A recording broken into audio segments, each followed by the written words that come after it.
Hey y'all, welcome back to Woman Once Removed, my life story. Tonight I thought I would talk about my most recent ex-husband. He's the one that caused me the most pain in my life, and I really would like to tell about this just in case something happens and I can't tell the rest of my story. This is very important that I get this out there. He really broke my heart the worst. He caused me the most pain. But I blame it on myself for letting it happen because he caused me pain the whole time that I knew him. He and I were friends. We met in a chat group called Pal Talk. It's online. It's still in existence, but it's not as good as it was then. It's a chat that has 100 different topics that you can go into, and in each one of those topics has lots of chat rooms, and a lot of them are music rooms and discussion rooms and all kinds of things going on. And I met him in one of those rooms, and we just became friends. I mean, just like me and a lot of other people were friends. There was nothing but, hanging out. And we got to be really, pretty good friends because I would, if I saw him come online and it would ding, people that were on your friends list, and we would immediately start chatting. And if he was already there and I would come in, he would drag me and start chatting with me. So we became really close that way. We would sometimes open a private chat room, and he helped me learn how to create websites. He taught me so much about the computer that I didn't know because I was fairly new then. This was in the late 90s, 99 when I met him. And so, he taught me so much. And actually, we bought webcams for the very first time to see each other for conversation. And then we started really hanging out, and he was living in Germany, so the time difference was different there. So it took some working out what to do, because at the time I was taking care of my mother, so I was busy with that a lot. And so I had to work out times in between her to be able to talk to him. And after a couple of years, he sent me a ticket for my birthday to come to Germany. And I went. And we had a good time at first, but towards the end of my visit, he started acting ill, and the very last couple of days and me traveling back, we just weren't getting along at all. And I had already decided I didn't want to see him anymore. And I had contacted on the computer my ex-boyfriend, somebody that I had a really turbulent relationship with, but I really liked this person. But we had broken up, and mainly, it was kind of between him and Mr. Salameh there for a good while. But I had known this other guy in real life, and Mr. Salameh was just an internet thing. But I chose Mr. Salameh. Well, this guy was nice enough to say, well, I'll come pick you up at the airport in Atlanta and take you home. And he did, and we talked the whole way home. We had a great makeup visit, made all our plans of what we were going to do all summer, driving through the mountains and vacationing and all that stuff, because I wasn't going to see I wasn't going to talk to Mr. Salameh again. But as soon as I got home, my mother said Mr. Salameh had been calling. He really wanted to talk to me. So after the old boyfriend went back home, and he lived like 3 hours away from me, and had driven to Atlanta, which was 5 hours away from where I live here in Mississippi. So he had went out of his way to be nice to me. And I really wanted to pursue our relationship, but I made the mistake of calling Mr. Salameh, and we sort of worked it out, and we sort of, made plans after that. He hadn't asked me to marry him yet. It wasn't until the next year, but we would continue to see each other like we had, on a daily basis on webcam and hanging out kind of thing, which was actually more than a lot of people get to do because, you see somebody once a week, and it takes a long time to get to know somebody, but on the internet. But I have to really blame most of this on my mama. Because my mama knew that eventually I would be left alone, so she wanted me to find somebody to share my life with. And at that time, of course, in the 90s, this internet thing was fairly new, and people were starting to do internet dating. It was a new thing then. And so she said, why don't you try to meet somebody online? That way you can, have a better chance of meeting somebody. So it was her idea in the first place for me to even give it a chance. So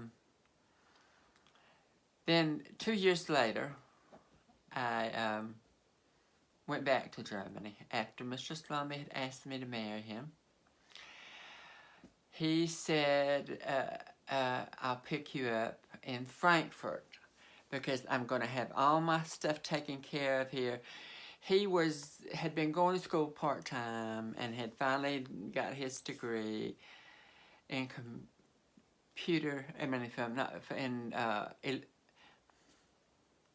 cut. Mr. Salameh told me that he was getting his degree finally after years of going to school part-time and working and all that. He was getting a degree in chemical engineering. Yeah, okay. So he says. And he's going to have everything taken care of, and he's going to meet me in Frankfurt, and then we're going to fly from Frankfurt to Amman, Jordan, where his parents live, and that's where we're going to get married. Okay. A day before, now, all this time, all this is going on, I have gotten my mother relocated to a nursing home. She had moved from Mississippi back to North Carolina to be near my brother because she thought his kids were going to be there. They were grown and they had small babies of their own. They were going to come visit and everything, and that didn't take place, but that's another story. But I had done that. I had an auction and sold 90% of all my personal things out of my house. I had packed up and had a shipper to come pick up everything that was going to be shipped overseas. I mean, I had dotted my I's and crossed my T's, everything. I was wore down, emotionally unstable because of this. I'm bipolar. I was terribly emotionally unstable. And then the day before this happens, that I was supposed to fly out, I already had my ticket. He calls me and says, well, you're going to have to change your flight plan because I'm not going to be able to get away from Germany as quickly as I thought I was, so it'll be about a week or so. I'll let you know. What? You just don't up and do that kind of thing to somebody. Not when they already have their ticket. That it's going to cost me money the day before to have to try to, either I'm going to lose it completely or a big percentage of it being so near my flight time. So I said, no, I'm coming. I said, and you're going to have to be there to pick me up at the airport. He says, well, that's like 4 hours away from where he was staying. Well, that's not my problem, You're supposed to, you're going to be my husband. You're supposed to take care of those things, Either be there or have somebody there to pick me up. Needless to say, when I got to Frankfurt, Germany, he or nobody was there to pick me up. So, I want to do sort of a bipolar meltdown in the middle of the airport. I'm in a German-speaking airport. Almost nobody speaks English. I call him up. I said, well, is somebody on their way to pick me up? Well, no, but I couldn't get a hold of anybody. These just 2 red flags already went off in my head. Now, if I had not just had an auction and sold my stuff, or just sent my mother to a nursing home, I would have turned around and went back home. Because that's exactly what I wanted to do. But I didn't. I thought, I have got to be an adult here. I've made this decision, and I have to stick with it. So, I decided to go ahead and try to get to where he was. He was in Transsexual, which was a college town, up in the Harz Mountains of Germany. Way up in the mountains. I go outside and I find a taxi that was being driven by a Turkish gentleman. And I said, well, I tried to see if he could speak English. And being Turkish, he did speak English. And I said, is there any way that you can take me to Transsexual? And he looked it all up and everything. He said that would be 500 euro. That's right at $500 at the time. The exchange changes back and forth, but at that time, it was really close to American dollars. So I said, okay. Well, I didn't mention that I had my dog with me. My poodle, Princess. Well, I learned real quick, people in Germany like poodles, but people in the Middle East do not. Well, this man takes me across Germany, 5-hour drive, and I get there. Well, as soon as I get there, he decides, instead of staying in his apartment, he's going to take me to a guest house called the Hexen. Well, you know that Germany's the place that witches supposedly flew for the first time. So it's really big to have things over there named after witches. And Hexen is a hex, a spell.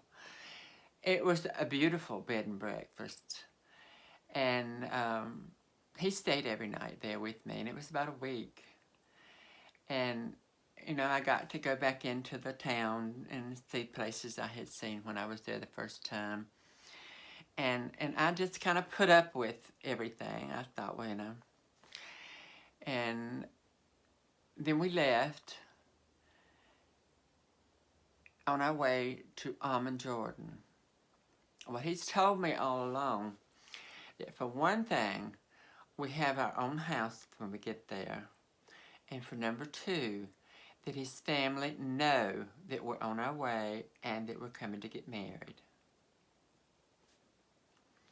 Well, both of those things were a lie. We got there in the morning, like 4 o'clock in the morning. These people had no idea we were coming. We woke them up out of a sound sleep. They had no idea he was coming at all. And they had no inkling of who I was. They were shocked that this man would bring an American, a big-ass American. I'm 5'10". He was like 5'5", little thing. He was the tallest one in his family. There was a whole family of midgets. Excuse me, I don't want to offend nobody. They're dwarfs now. And they, except for the father, they did not take well to me. The mother despised me from the get-go. His sisters tried to adjust. His brother was nice, but his mother hated me. Well, we found out real quick that there was no place for us to stay there. The house he said that was ours was not there. It was a lie. There was an apartment that was supposed to be his anytime he needed it, because they have family houses over there. They're big houses, 3 and 4 stories, and each one, they have apartments in there, but they build that for their family members, their sons and their daughters and all to live in. Our apartment was on the ground floor, but they had rented it out. There were people living in it. So there was nowhere for us to stay. And then they were going to put my dog, who was in her kennel cage, out on the balcony and not let her come in the house. I had to throw my first full fit, my first bipolar meltdown in a Middle Eastern country where they could cut my head off. I said, either my dog comes in here when I'm going to go to sleep, or me and her are going to get on the next plane back to the United States. They let the dog come in. By that evening, they had done found us an apartment, but I slept because I was tired, and they wanted to visit the rest of the day, and they visited. But in the meantime, they got us an apartment to go to. And it was owned by a Syrian man. He was a doctor of some kind. Up on we was like in the basement apartment, and his office was upstairs on the level, and then there was apartments all above. That was the dreariest, worst thing I have ever tried to stay in, was underneath the ground, a basement apartment in the Middle East, with a dog that barked every time we left. And they didn't want her. They were afraid of her. They had never been around dogs. They had 10 zillion cats everywhere, but no dogs. Just a little bitty poodle, and they like freaked out.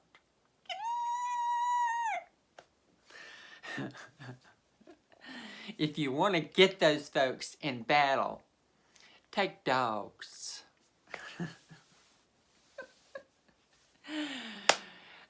I had a blind sister that couldn't see me, but she'd been told everything about me. And she said, well, don't you think you'd like to lose weight? All you'd have to do is eat less and exercise.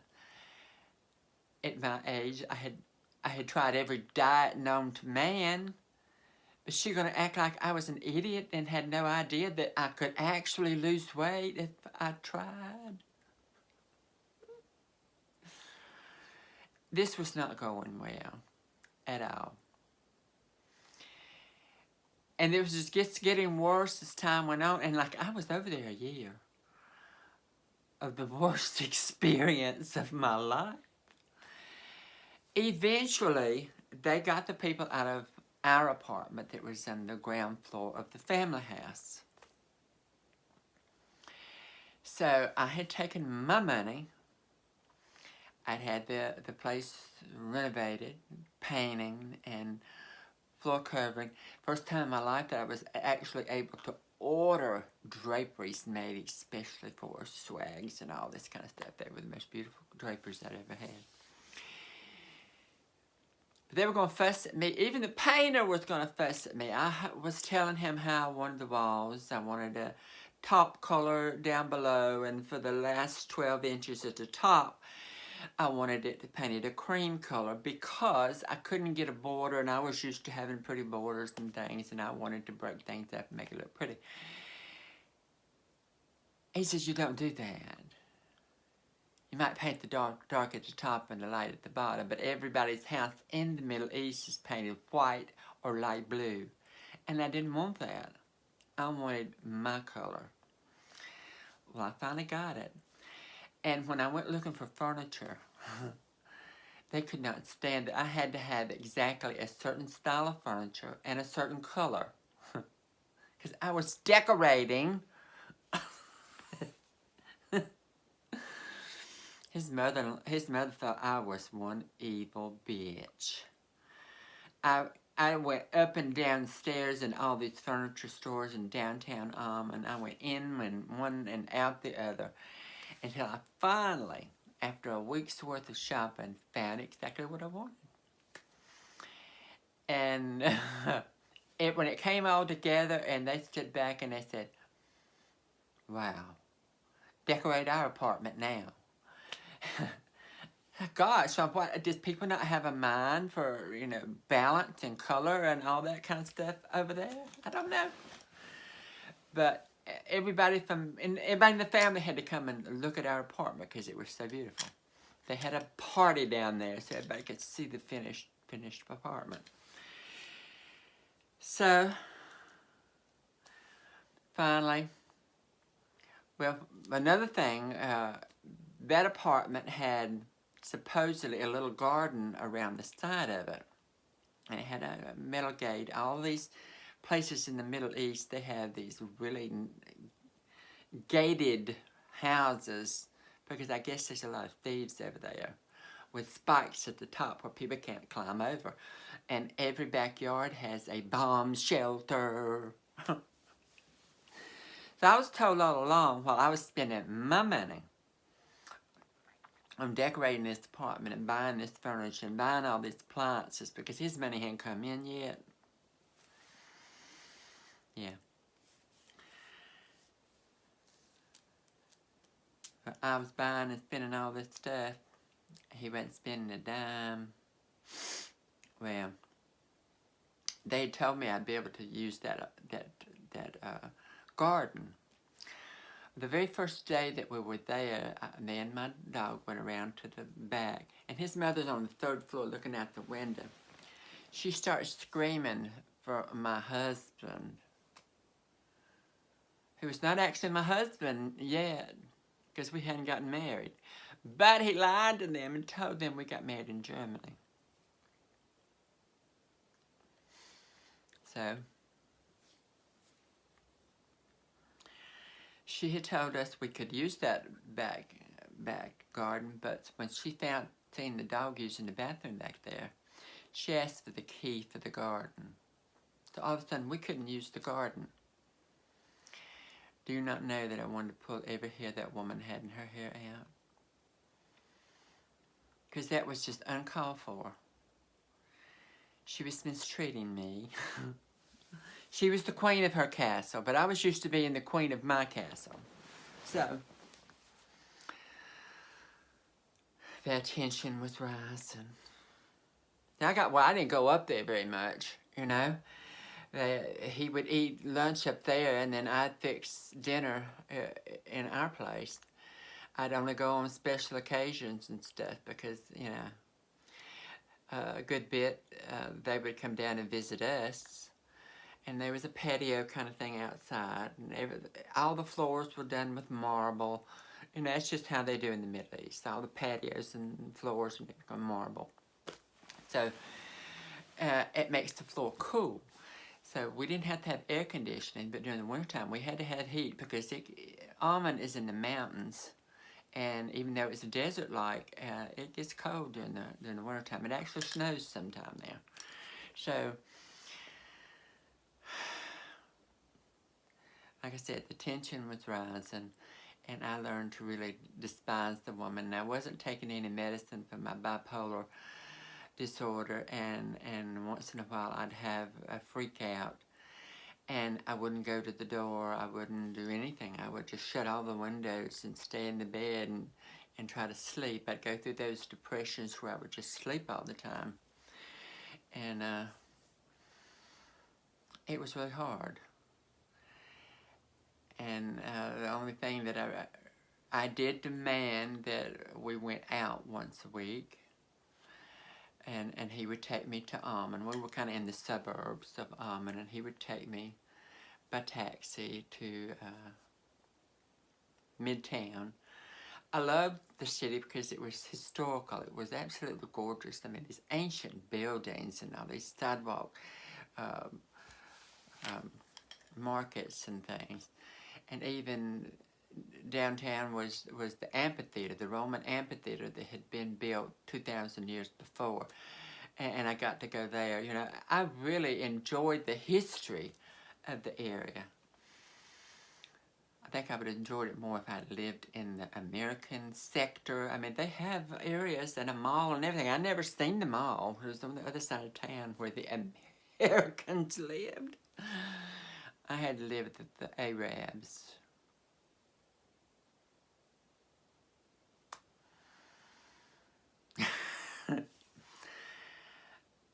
I had an experience.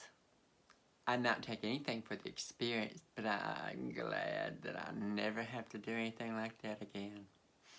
Never.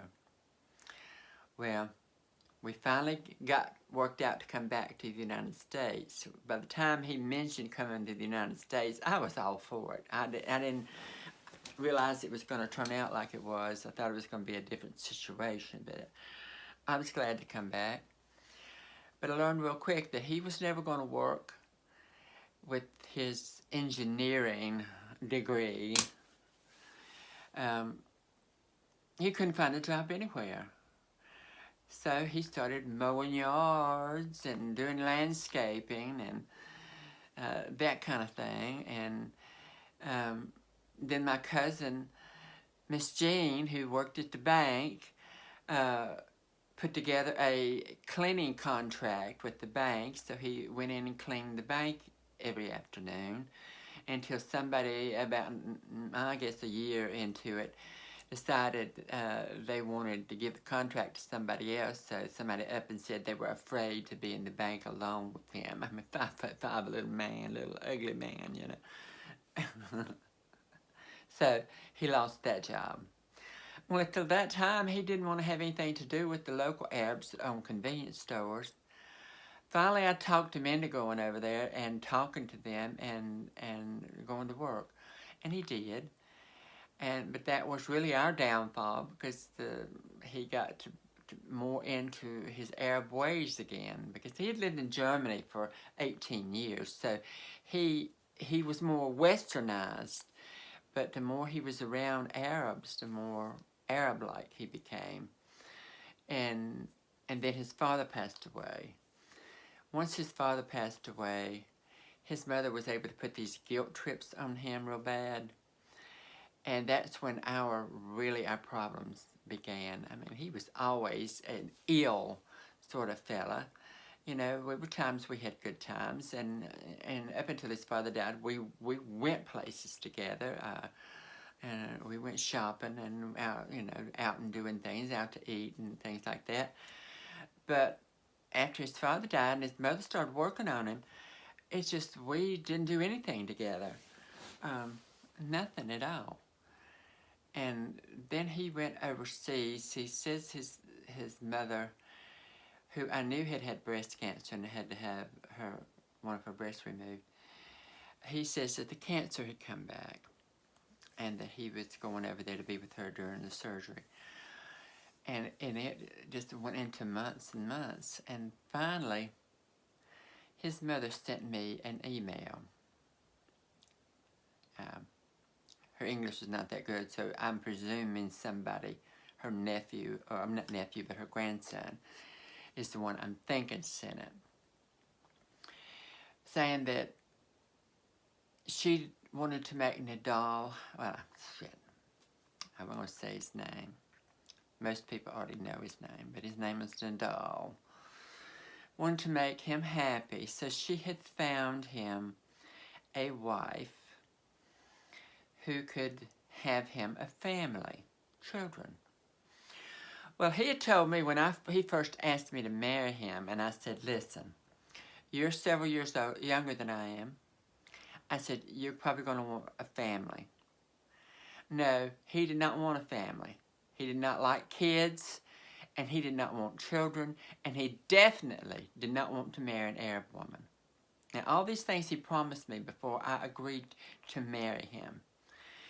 So when I get this message, I was like, even though we didn't get along, it wasn't the best relationship, I kept thinking it will get better. You know, maybe when he gets older, he gets mellow and things, maybe things will be different. But to think that he would go over there and marry somebody. So by the time I get this email, they were married and trying for a family. And at first he wanted to lie to me. And one night on the site, he forgot to take his wedding ring off. And he had on the wedding ring from that wife.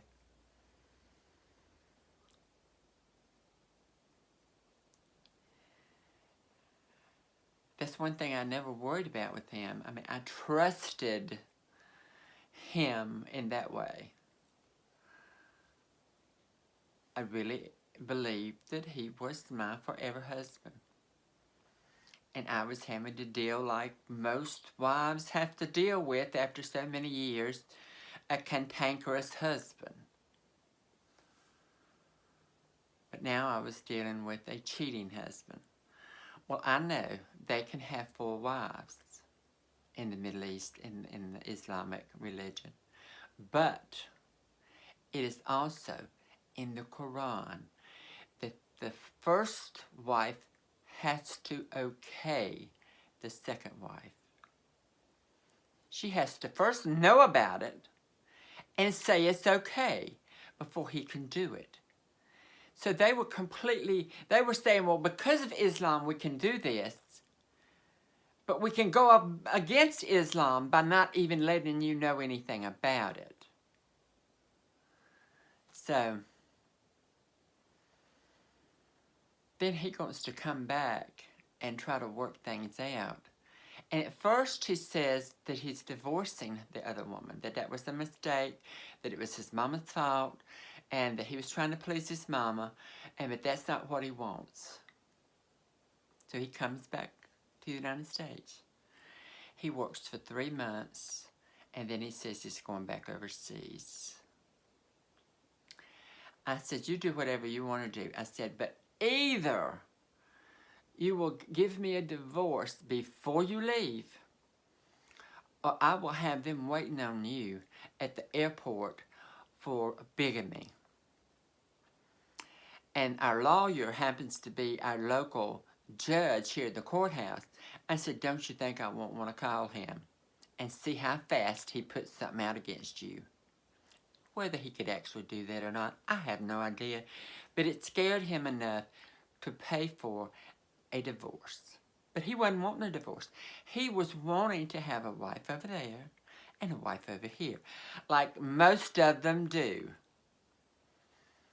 Most of them do that. I just did not think he would do that.